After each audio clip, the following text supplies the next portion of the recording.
여러분 안녕하십니까? 반갑습니다. 요즘 좀 세상이 좀 이렇게 잠겨져 있는 것 같고 또 뭔가 이렇게 뭔가 묶여져 있는 그런 느낌이 많이 드는 시간들입니다.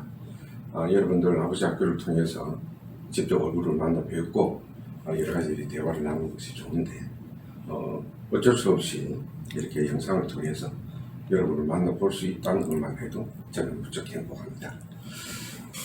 먼저 제 소개를 간단하게 드리겠습니다. 저는 수원교구 아버지 학교 봉사하고 있는 윤지현 불라수입니다. 여러분 의정부 교구에 여러분들은 내 강의를 통해서 자주 만나 뵈었습니다만은 또 이렇게 새로운 기분으로 여러분을 만날 수 있음에 더 기쁩니다. 그 어떤 교구보다도 의정부 교구가 선두자의 역할을 하셔서 이렇게 영상으로 여러분하고 만날 수 있는 시간을 주셔서 대단히 반갑기도 합니다. 하여튼 의정부 교구 나날이 발전되는 의정부 교구 되시고 또 저희 수원 아버지 학교도 열심히 의정부 교구를 따라서 열심히 하도록 하겠습니다. 오늘은 여러분하고 무슨 이야기를 좀 나눠볼까 여러 가지로 고민을 많이 했습니다만 늘 제가 강의하는 중에 여러분에게 강조하는 부분이 있었습니다. 좋은 아버지가 되기 위해서 또는 참 부모가 되기 위해서는 먼저 부부가 잘 살아야 하고 부부가 행복해야 합니다. 우리 아이들이 부모가 잘 살고 행복해하는 모습을 보면서 그들도 역시 행복해하고 또 더 잘 살아야 되겠다는 각오를 다지기도 합니다. 많은 설문조사를 통해서 여기 여실히 드러나 있습니다. 많은 우리 자녀들이 청소년들이 가장 행복할 때가 내 부모가 행복할 때 가장 행복하다고 대답들을 하고 있습니다. 여러분도 잘 알고 계시겠죠. 그래서 오늘은 우선 좋은 아버지가 되고 또 참 부모가 되기 위해서는 우선 참 부부가 잘 사는 부부가 되었으면 좋겠다라는 주제로 여러분하고 같이 한번 대화를 나눠보고자 합니다. 얼마 전에 제가 가장 가까이 지내는 후배 한 명이 한 분이 저를 찾아왔었어요. 그래서 형님 제가 좀 고민이 있어서 좀 상의를 드리러 왔습니다 라고 이야기를 해서 그 이야기를 좀 들어보니까 아들 하나 딸 하나 이렇게 키우고 있는데 이 딸이 나이가 과연함에도 불구하고 도대체 시집을 하려고 결혼을 하려고 생각을 안 하는데 아무리 설득을 시키고 또 여러 가지 좋은 자리나 또는 친구분을 통해서 시험도 보이고 또 소개도 시켜줘 봤지만은 하여튼 결혼에 대해서는 조금도 관심이 없고 결국은 자기 아버지에게 저는 결혼하지 않겠습니다. 혼자 살겠습니다. 라고 말을 했다는 거예요. 그래서 도대체 이 이유가 뭔지 도대체 말을 안 하니까 알 수가 없다고 저한테 그런 고민을 한번 상담을 하러 온 적이 있습니다. 그래서 제가 그 아버지 말만 들어가지고는 도저히 이 판단을 내릴 수가 없어서 우선 제가 그 딸을 한번 만나보려고 조용한 시간에 한번 만나본 적이 있습니다. 그래서 역시 제 생각된 만큼 그 딸이 결혼을 하지 않겠다고 결심을 하는 데는 그마땅 충분한 이유가 있었습니다. 제 후배가 정말 능력 있고 사회적으로 아주 훌륭한 후배입니다. 그렇다 보니까 때에 따라서는 가정이 소홀할 수밖에 없었고 또 자녀들과의 대화 또는 부부간의 대화가 전혀 없는 그런 집안이었고 또 거기에 볼만한 부분 어머니가 아내는 자주 부부싸움이 있었고 또 말다툼도 있었고 또 심지어는 급기야 제 후배가 아내를 손찌검까지 하는 그런 큰 불상사가 있었던 모양입니다. 시간이 가면 갈수록 점점 더 그런 횟수는 늘어났고 이런 환경 속에서 자라났던 그 딸이 저한테 이야기를 했습니다. 자기는 결혼을 하면은 무조건 사랑하는 사람과 결혼을 하기 때문에 무조건 행복해야 하고 또 좋은 자녀를 낳고 또 행복한 시간만을 가진 줄 알았는데 결혼한다는 것은 즉 다시 말하면 사랑하는 건 아니냐. 근데 자기 부모의 모습을 보니까 결코 결혼한 것은 행복한 것이 아니라는 생각이 들었다. 사랑하고자 결혼을 하는 건데 사랑하는 사람을 앞에 두고 사랑하지도 못하고 오히려 결혼하면서 태어나는 그 자녀들에게 나와 같은 불행을 또한 다시 남겨줄 거 아니냐. 그래서 자기는 결코 결혼하지 않겠노라고. 그래서 자기와 똑같은 그런 불행한 자녀를 만들지 않겠다고 저한테 이야기를 했습니다. 여러분 참 그 딸의 이야기를 들어보니까 저는 너무나 공감이 갔고 또 그 딸의 마음에 함께 할 수 있었습니다. 여러분 뭐 가끔 경험을 안 하시겠습니까만 여러분도 부부가 살아가다 보면은 때에 따라서는 말다툼도 하고 또 불화가 있었기도 하죠. 그 부부가 만약 싸움이라도 하다 보면은 옆에서 불안하게 또 초조하게 또 그 어떤 두려움에 쌓여서 한쪽 뷰팅에서 떨고 있는 말도 옳지 못하고 꼼짝하지 못하는 그런 자녀들의 모습도 여러분 아마 직접 목격하시고 보신 적도 아마 있으리라고 생각을 합니다. 이와 같이 사랑이라는 것은 우리 자녀에게 부부의 어떤 모습으로 사랑을 하느냐에 따라 가지고 그들에게 비치는 모습은 너무나 그 결과는 판이하게 들리게 나옵니다. 저 역시도 그런 경험을 한 적이 많이 있습니다. 제가 젊어서 뭐 사업을 한다 또는 회사에 다닌다고 해서 많은 시간을 자녀들과 함께 해주지 못했습니다. 그러나 시간이 될 때마다 저는 저 나름대로 최선을 다해서 자녀들 가까이 다가가기 위해서 노력을 했고 또 그들의 행복을 지켜주기 위해서 제 나름대로는 자상한 아버지 또 인자한 아버지로 살아가려고 일을 많이 했었습니다. 그래서 결코 우리 자녀는 내 딸들은 그 누구보다도 행복하리라고 저는 그렇게 생각을 했습니다. 근데 저도 많은 시간이 지나고 난 후에 저희 딸들과 또 저희 아내들하고 이렇게 이야기를 나눠보니까 저도 가끔 성격이 욱하는 성질이 있어서 제 아내에게 가끔 가다 보면 욕하고 성질을 많이 내고 화를 가끔 내는 적이 있었습니다. 그러니까 제가 아내에게 화를 내는 그 모습들이 우리 자녀가 봤을 때는 아주 두려운 아버지로 그렇게 비쳤던 모양입니다. 그래서 저는 굉장히 자상한 아버지라고 생각을 했는데 결국은 아내에게 대하는 그 아버지의 모습이 두려움이 대상이 돼요. 오히려 거꾸로. 그래서 지금도 저는 내 딸과 관계에 굉장히 좋은 줄 알았는데 이야기를 들어보면 저는 굉장히 두려운 무서운 아버지로 우리 딸들에게 기억에 남아있다는 이야기를 가끔 듣기도 합니다. 그리고 심리적으로 상담을 하시는 분들 이야기를 들어보면 복통이 이런 게 두통이 만성 두통이라든지 아니면 돌발적인 어떤 행동을 하는 애들 이렇게 많은 애들을 상담을 해보면 결국 그 뒤에는 부모와 함께 나누지 못하는 대화 때에 따라서는 그 부모의 어떤 그런 행복해하지 못하는 그런 어떤 불화 때문에 이렇게 많은 불행을 겪고 있는 아이들이 많이 있다고 생각을 합니다. 혹시 여러분들은 어떻습니까? 여러분도 주위에서 아마 그런 많은 경험을 하셨고 또 때에 따라서는 아주 작은 일이라도 우리 자녀에게 직접 그런 경험을 주고 계시는 줄도 모릅니다. 이렇듯 우리 부부의 삶이라는 것은 또 부부의 모습이라는 것은 우리 자녀에게 막대한 영향력을 끼치게 됩니다.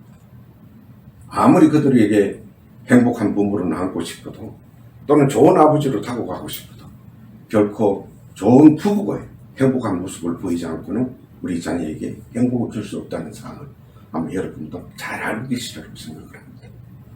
그래서 이 혼인성사라는 것은 대단히 중요합니다. 우리 교회에서도 여러분 칠성사라고 알고 계시잖아요.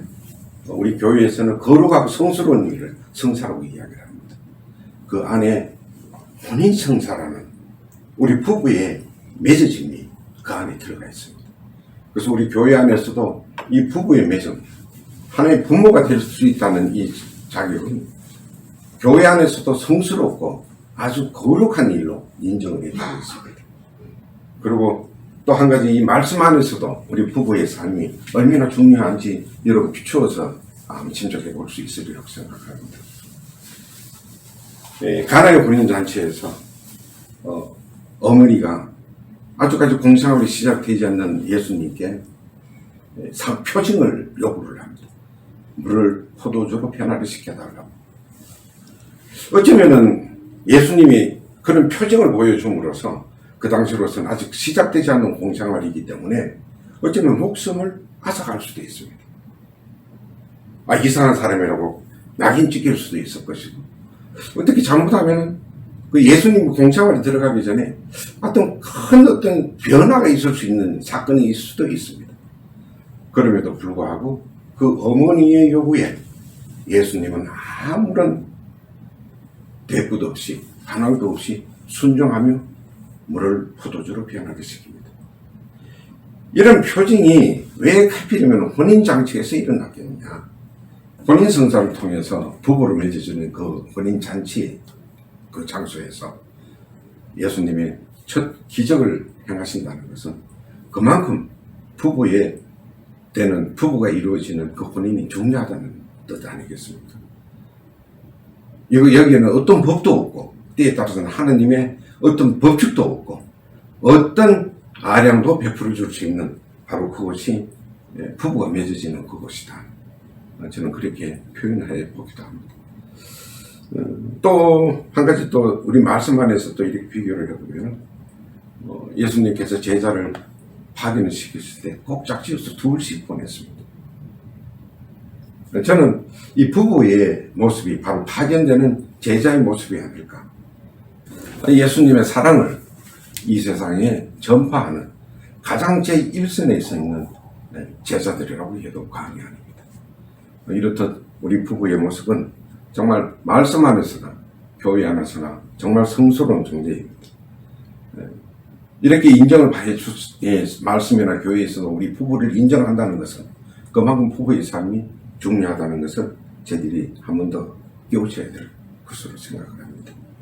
오늘 여러분에게 딱 한 가지만 우리 부모가 참다운 부모로서 또 좋은 아버지로서 자녀에게 다가갈 수 있는 좀 지켜줘야 될 일이나 또는 명심해야 될 일에 대해서 딱 한 가지만 여러분에게 말씀을 좀 드리고자 합니다. 우리 부모가 자녀들이 행하는 그 모습 중에 가장 큰 그 잘못된 점들이 잘못되기보다는 잘 인식하지 못하는 그런 점들이 뭐냐면은 어떤 자기가 살아왔던 삶에 어떤 그런 보상심리로 자식을 키우는 경우가 굉장히 많습니다. 또는 내가 낳았으니까 내 자식이니까 그 각 개인의 고유의 어떤 생명을 인정해 주는 것이 아니라 너희들은 내 아들이기 때문에 내 딸이기 때문에 너희들은 내 소유물이라는 생각, 자식을 소유물로 생각하고 키우는 그런 오류가 굉장히 그 자녀와의 관계에 큰 문제점이 많이 생겨나게 됩니다. 아버지가 자라왔던 삶의 시간들이 틀리고 엄마가 자라왔던 삶의 환경들이 틀립니다. 전혀 다른 두 분이 만나서 부부가 됐는데 이 또 두 분이 엄마가 생각하는 어떤 보상심리, 또 이루지 못했던 어떤 그런 일들, 또 아빠가 다 이루지 못했던 어떤 보상심리, 이런 것들이 아버지 따로 엄마 따로 모든 것이 그 가치관이 틀리게 이야기를 나눴을 때 자식의 가치관도 흔들릴 수밖에 없습니다. 그래서 우선 이런 자식의 교육에 있어서만큼은 부부가 충분한 대화를 나누고 정말 우리 부부는 어떤 마음으로 어떤 가치관으로 이 자녀를 키워야 되겠다는 그런 충분한 대화가 없이는 결국 따져보면은 내가 이루지 못하는 꿈을 대신 자식을 통해서 이루고자 하는 그런 어떤 보상심리가 크게 자극이 됩니다. 그래서 거기에서 우리 아이들은 상당히 불행해지죠. 그래서 이런 소유물이나 또는 보상심리를 위한 교육을 받은 애들이 어린 나이에 있었던 부모한테 복종하고 잘 자라요. 그런데 결국은 사춘기가 되면 그 사춘기 때, 사춘기라는 격 다시 말은 뭡니까? 자아를 발견하는 시간, 나를 알아가는 시간이거든요. 그래서 나를 뒤돌아봤을 때 내가 결코 내가 아니라 어떤 부모님의 소유물이거나 또는 아버지의 엄마의 꿈을 이루는 그 대신 이루는 사람이라는 사실을 알았을 때 굉장히 애들은 혼란에 빠지게 됩니다. 그래서 그런 애들이 훨씬 더 크게 사춘기의 아픔을 겪게 되는 것이죠. 그래서 사춘기 때 이렇게 큰 반항을 하고 혹은 또 가출을 하거나 이런 애들하고 이야기를 나눠보면은 대개가 보면은 그런 경우가 많습니다. 나는 부모의 소유물이 아닙니다. 나도 내 삶을 살고 싶습니다 라고 이야기하는 애들이 굉장히 많습니다. 그래서 우선 애들을 키우기 위해서는 충분한 부부의 대화 또는 부부의 삶 자체도 아마 여러분 자식을 위해서라도 대화를 이루어 나가면서 우리 부부의 삶 자체도 어떤 이 계획된 어떤 그런 모습들을 보여주지 않는다면 결코 우리 자녀들에게 행복을 줄 수는 없습니다. 그래서 우선 여러분 행복하십시오. 부부가 행복해야 우리 자녀가 행복합니다. 그래서 대개 제가 이렇게 본 많은 부부님들을 보면은 행복해하지 못한 부부님들이 보면은 만족하지 못하는 부모님들이 굉장히 많습니다. 작은 것에 만족하고 또 우리 애들이 어떤 일을 하든 간에 함께 한다는 것, 내 자식이라는 그 자체 가지고 자부심을 가지고 사랑해 줘야 되는데 어떤 조건과 목적을 부여해서 사랑을 한다면 이건 큰 문제가 나오거든요. 그래서 대개 부모님들이 보면은 그런 만족스럽지 못한 부모님들의 모습을 보면은 만족하지 못하는 또 감사하지 못하는 그런 부모님들의 모습에서 그런 자녀들이 많이 보게 됩니다. 그래서 여러분 저는 가끔 가다 이 한자를 가지고 여러분에게 대화를 나누기도 합니다만은 이 만족이라는 한자가 있습니다. 만자는 가득 찰 만자. 저건 여러분 이상하게 발족자예요, 발족자. 그럼 만족하는데 왜 발족자가 들어갈까요? 그러니까 여러분 발이라는 것은 우리가 표현할 때 발목까지 이 무릎까지 발이라고 그러지 않죠. 대개 우리는 발이라고 그러면은 발목을 정도까지 고 발이라고 그럽니다. 네. 발목까지만 찼으면 그 충분하게 만족해야 돼요. 그래서 만족이라는 단어가 만들어졌다는 거거든요. 그러니까 우리 정말 작은 것에 감사할 줄 알아야 되고, 우리 자녀들이 지금 살아가는 그 모습들도 누구하고 비교하지 마시고 있는 그 모습 그대로 받아들이면은 정말 충분한 만족된 삶을 그 자녀들에게 보여주실 수 있을 것이고 여러분도 충분하게 행복하리라고 생각을 합니다. 뭐 간단하게 여러분에게 길게 이야기를 드릴 수 있는 그런 환경도 아니고 잠시 말씀을 드렸습니다만 언제 한번 또다시 여러분 직접 현장에서 만나 뵙고 여러분 오늘 다 못다한 이야기들 다시 한번 더 나누기로 하겠습니다. 여러분 하여튼 우리 자녀에게 가장 중요한 것은 함께 하는 것이거든요. 우선 건강이 최고입니다. 우선 건강을 지켜야 되는 우리 자녀의 곁에 꼭 지켜주셔야 되는 부모의 의무의 책임입니다. 건강이 제일입니다. 지금 이 시기에 건강하시고 우리 아이들과 행복한 시간 되시기를 기원하겠습니다. 감사합니다. 고맙습니다.